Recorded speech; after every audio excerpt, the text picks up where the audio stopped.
I'm going to turn the camera over to a poison dart expert that I have never met, and I'm super fascinated to hear more about. Hey y'all, so my name's Audrey. I'm the owner of Urban Amphibia. I specialize in poison dart frogs. They are my absolute favorite animals to work with. I specialize in amphibians, period, but I really fell in love with these guys. They honestly speak for themselves. So they're an incredibly diverse group of animals. A lot of people think poison dart frog, they're all kind of the same, just different colors. Not the case at all. So these guys, of course, are known for their aposematism, or that bright warning coloration. So because of that, they have very, very few natural predators in the wild. And one of the biggest things that just got me enamored with them is they are incredibly bold creatures. For being so small, they are so bold. And so this guy's a giant orange, species Dendrobates tinctorius.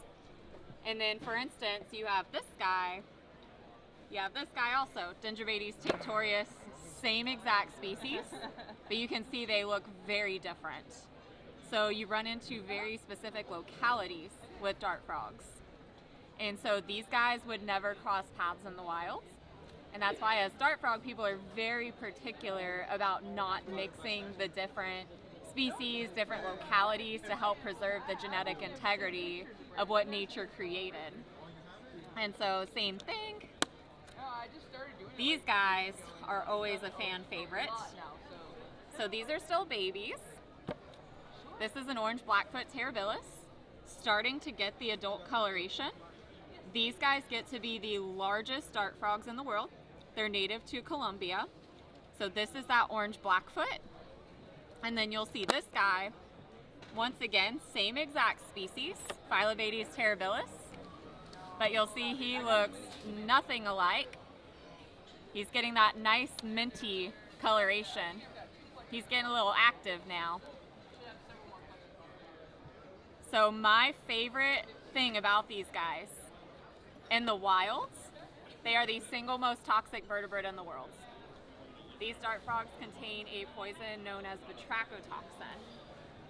And so these guys are the ones that the people in South America actually use to tip their darts for hunting purposes. In captivity, they are completely harmless. So a lot of people, most common question I get at these shows, well, aren't they poisonous? Why would you keep them? Poison dart frogs derive their poison solely from their diet in the wild. So these guys are all captive bred in my house. I work with probably about 3 dozen different species and localities of darts.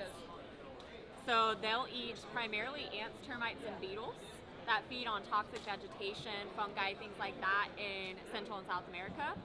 These guys in turn can store that and secrete it as their own poison. So if you were to take a wild caught one, keep it in captivity on a captive diet, which is primarily flightless fruit flies, they'll lose their toxicity. Say you put these guys back in the wild, they have access to their native diet, they'll regain their poison as well.